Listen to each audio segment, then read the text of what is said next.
Why? Is this working? Let's see.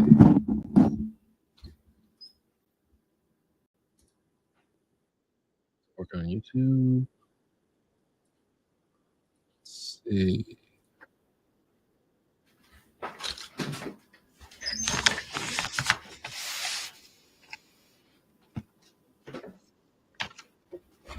Okay, it's working on YouTube. All right, let's go ahead and get started. Day 356. Don't know why it's not streaming on any other platform. That's okay. 6 o'clock in the morning, no problem. All right, today we're looking at 35208. This is 2725 23rd Street, just a little bit west of Birmingham. And this property was just listed about 14 days ago. Let's see. Outside looks great for the most part. Inside, the floor looks like it's been refinished. Kitchen looks great. Let's see. Can I look at it? I can't tell if that's LVP or they just kind of put some other stuff on it. But bathroom looks fine. Okay. What is this ugly gray color? I don't know why they did that, but I think for the most part, it's still turnkey. It's still, this might be cement. I can't tell what kind of texture that is. So they have another room in the basement. So 4 bedrooms. Now, just be careful in case they're counting this room. This looks like another game room, but always make sure that there's a closet in there. And if not, you want to make sure you have a little bit of money in there. It's not a duplex. Potential duplex. That was not permitted. I don't trust that. So I'm going to underwrite this property as a single family home for now. All right. So the first thing we need to do is get county. And this property is most likely in Jefferson County. As we're looking at this. Yes, it is. So when you Google HUD FMR, right? FMR stands for fair market rents. You can click on a first link. You can go to access small area FMRs. Look up FY 2025 small area FMRs, Alabama, Jefferson County. And now you're going to get by bedroom count, by zip code, what your rent ceiling is. So when you go to 35208, you're going to see that the rent ceiling here is 1580 and 1420 for a 3-bed. So let's go ahead and plug that in. 1580, 1420. That's the same thing as 35204, which is the zip code we're looking at yesterday. So I'm just going to update that really quick because my partners already know how I analyze these deals. So this is the fastest way for them to get some comfort in case it is a deal about what the data supporting data points are. To get my market rent next, right, I have to compare my rent ceiling, the FMR that I found from HUD, against the market rent because I have to take the more reasonable rent. Now, when I go to affordablehousing.com, I go to the owner section, go to the market rent estimator, plug in the address, plug in bedroom count. Now, within a 2.63 mile radius, I can see that the rent is now 1574. 1574. And this is for 25 units within 2.6 mile radius. Obviously, the condition and the size of the home matters. So you just want to make sure that if this is a deal, then you pay a little bit more close attention to the surrounding comps. So you actually are using and comparing apples to apples. 1527 is probably the highest I've seen for a 4-bedroom lately. So this is going to be interesting. Just double check that was refreshed. And then when I go to get my numbers in here now, I'm going to look at the listing price, which is 175 grand. So let's write that one in, 175 and B4. For my rehab, I'm going to go to my rehab calculator and just assume that I got $1,500 set aside for a roof. I got $500 set aside for some landscaping. For painting, I don't think I need to do anything like that. I don't think I need to replace any of the flooring. For toilets, I want to replace the 2 toilets in there with high pressure flush toilets so that I don't get any clogged toilet calls. That's my own personal preference. So that gives me around $3,500 rehab. Not bad at all. Now, for my taxes, I'm going to get that right from my Redfin page, which is 102 right here. And then the insurance estimate, this is 136 right here. And I'm assuming that's for a primary residence home. So I'm going to multiply by 1.2 to add an investment premium to it, right? Because if your home is used for an investment property, typically insurance companies view that as a riskier asset, so they're going to charge you more premium for it. So that's why I'm adding 1.2. So I'm adding a 20% premium. So I'm using 163 for insurance estimates instead of 136 right here. Obviously, before you close, you should absolutely get a insurance quote so that you know what you're actually closing deal on with the exact precise numbers. All right. So now I got my maintenance. So I'm setting aside 10% of my rents every single month for maintenance, for future replacements, right? Because right now I got a bill to replace a roof for $15,000, and that's a pretty hefty bill. But if you didn't set aside $150 every single month for 100 months, well, then you would have been overestimating your profitability because you underestimated your expenses, right? Because that, is something that you have to replace eventually, right? A roof is going to leak. A roof is going to give away eventually. So you're going to have to do it.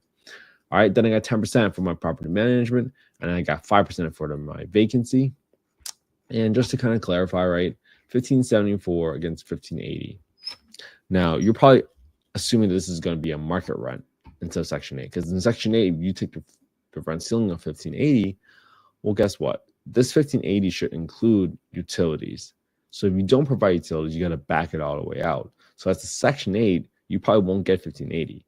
We're just assuming that this 1575 is probably going to be market rate at this point instead of just Section 8. And that's based on simply looking at these 25 units because you have to use a more reasonable rent. And chances are these 25 units are not 4-bedroom apartments. You're comparing apples to apples. So these all 25 units are single family homes because you don't really see 4-bedroom apartments being built anymore, nor were they ever built in general. So I feel pretty good confidence that that's the number I'm going to use. And now when I go and plug in the rest of my numbers, right, I'm using 25% down. So in F19, I got 25% down. In E19, I'm using my asking price multiplied by my down payment percentage, which is 25%. Now, for my interest rate, I'm probably going to underwrite this deal at around an 8% interest rate because that's probably a little bit more realistic. Well, it probably depends on your credit score too. So I'm going to do multiple scenarios using 8, 7, 6% interest rate, so you can kind of see what your willingness to pay is depending on interest rate, especially since that the spread between the 10-year treasury bond yield and mortgage rates are narrowing, right? They used to probably be historically between 1.6 to 2.2% spread between the 10-year yield and the mortgage rates.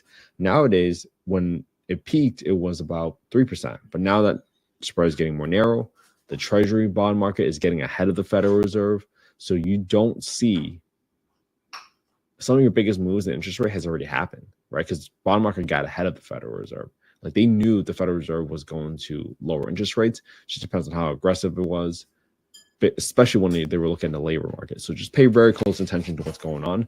Don't just listen to the everyday narrative that the Federal Reserve is going to cut rates and then you're going to wait around. But just remember that big move already happened. So don't wait on the sidelines too long. Again, this is not investment advice. I'm not soliciting any investments on this call. I'm showing you all the work I do every single day. And I listen to some education. I listen to Housing Wire. I listen to some analysts that base their statements on data, not on market sentiment, not on the press, not on clickbait. All right. So 8%. If I run through this, right, with 2.5% closing costs and renovation reserve, if I rent this property out as 15, let's just call it 1,500, right? I think 1,574 might be the more aggressive one. So let's use $1,500. That'd be negative 103. My cash and cash return would be negative 2.4% return, assuming I bought this property for 175 grand with a $3,500 rehab, and I got an 8% interest rate with 25% down. Great. Now, watch what happens to this cash and cash return number as I lower my asking price to, let's say, 130 grand. See that I went up 120 grand, 110, 105. Great. So now you're going to see that your 103, 107, there we go. At 106, that's a 10%. Okay, at 106, that's when you achieve a target return of 10%. because now it's about 10.2% return, and you're going to cash for $276 a month. And that's, again, everything else stays constant at 25% down and 8% interest rate. So I know that if I find a turnkey property that looks like this for 4-bedroom in 35208, I know that 106 all in, that's roughly a deal, assuming you're doing 25% down, right, with 8% interest rate. Now watch what happens when you lower the interest rate to 7% from 8%. Now it goes to 12.7%. So now your willingness to pay goes a little bit higher, right? Boom. There you go. Now you're willing to pay 114 grand for the same property if your return criteria is, in fact, 10%, because now you're at 10% exactly, right? 1% decrease in interest rate got you to $8,000 more in purchase price power, or your willingness to pay, quote unquote, assuming everything else stay constant. Now watch as I lower to 6%. Now does this go up to another $8,000 what it did before? Yes, so it's still at 122. So you can kind of see this is how you go about analyzing a deal to figure out what will make this a deal, quote unquote. Again, not investment advice. You have to figure out what your criteria is for these scenarios. Now, let's do one more scenario. $1,500, but let's say now I'm a 6% interest rate, right? I'm willing to pay 122, but what if I go in the house and I realize that all the floors are super ugly, and now all of a sudden I can replace all the floors? So let's say my rehab tripled, and now I got to do a $10,000 floor job for the home. Well, you see how my cash return just dropped, right? So now my willingness to pay goes down a little bit more. So now instead of paying 122, I might only be willing to pay 112. Yeah. So now I'm at 112. So because my rehab tripled to 10,500, my willingness to pay dropped by 10 grand to achieve the same cash and cash return, because I'm funding that extra 10 grand out of my own pocket. Again, assuming I'm still at 25% down, 6% interest rate. So that's the easiest way for you to get and stay objective, most importantly, in your analysis, right? Just because it's available, just because the home is there, doesn't mean that you should not take into account the what ifs, the uh-ohs, right? The execution risk. What if the contractor takes longer to rehab the property instead, right? And now your holding costs go up. You got to go through different scenarios in your head.